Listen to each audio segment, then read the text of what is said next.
the predictions by Albert Pike, a man, part of American history. Unfortunately. Many view him, and you could find people defending him on the net as an esteemed person of American history. But this guy, not only was he a general in the Confederate Army during the Civil War, he was the head of the Ku Klux Klan at one point, right? Yes, indeed. Although there are people out there who will vehemently deny that, there's way too much preponderance of the evidence that points the finger at him as being one of those people. And well, they're all from the South anyway. They'll deny anything. Very much. I mean, he wrote a book, Morals and Dogma, where he speaks about his beliefs and also his involvement in the Masons at a very high level, Luciferian involvement. He said he had a bracelet on his wrist, and when he turned it, he could call Lucifer, and claimed he had many conversations with Lucifer. Correct. Who he had deemed his Lord, who he served. And he made 3 predictions he received from a dream or a vision about 3 world wars. This was way back in the Civil War days, very accurate, mentioning the Nazis and Zionists, and also, as you mentioned, World War I, mentioning the Russians. World War III. Yes. To push the Illuminati agenda.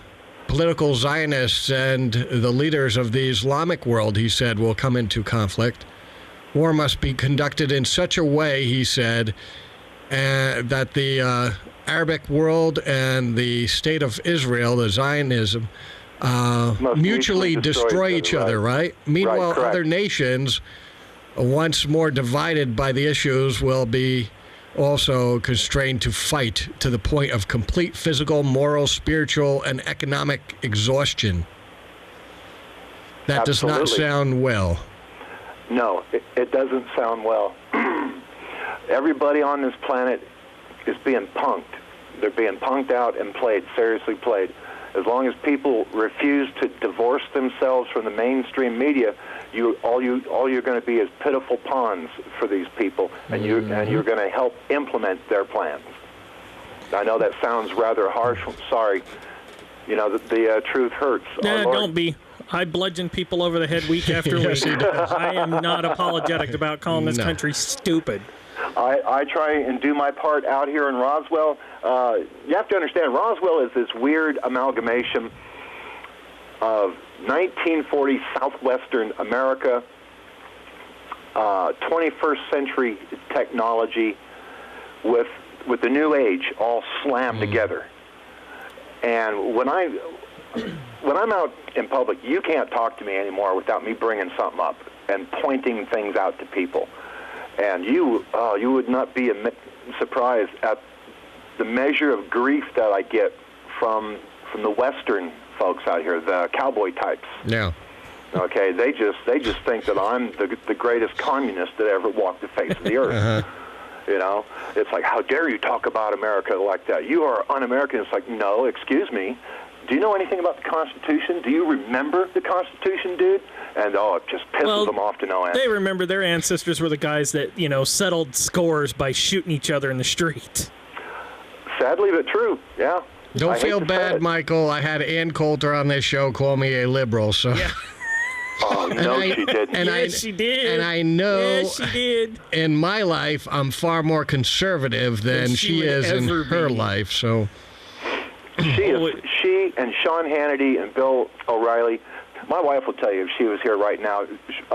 My wife used to be a liberal. I got her to watch on Fox. I rarely watch any of that crap anymore. Yeah. Okay, so I could be passing through on my way to the office where I'm sitting at now, and Sean will be on the TV. I don't even look anymore. I just walk by and go, shut up, Sean. Exactly. They're phonies. They're phonies, and people need to know that. I just choose not to watch. They're propagandists who are pushing a line to manipulate the public. They don't believe it themselves, even though they're very good at trying to present themselves as regular Joes. They get paid to push this crap forward. They get paid well for it. Well, sure. Rupert Murdoch, high-degree Freemason. Sean Hannity, Bill O'Reilly, Roman Catholics.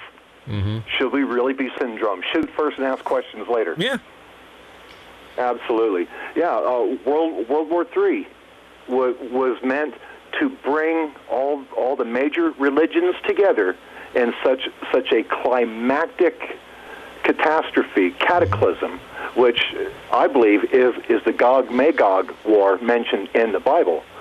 That when all is said and done, that religion will be looked down upon so badly by those surviving people that now even atheists are going to get caught up in this, that the people are going to be so tired of it and just like, oh, anything but what we were doing before.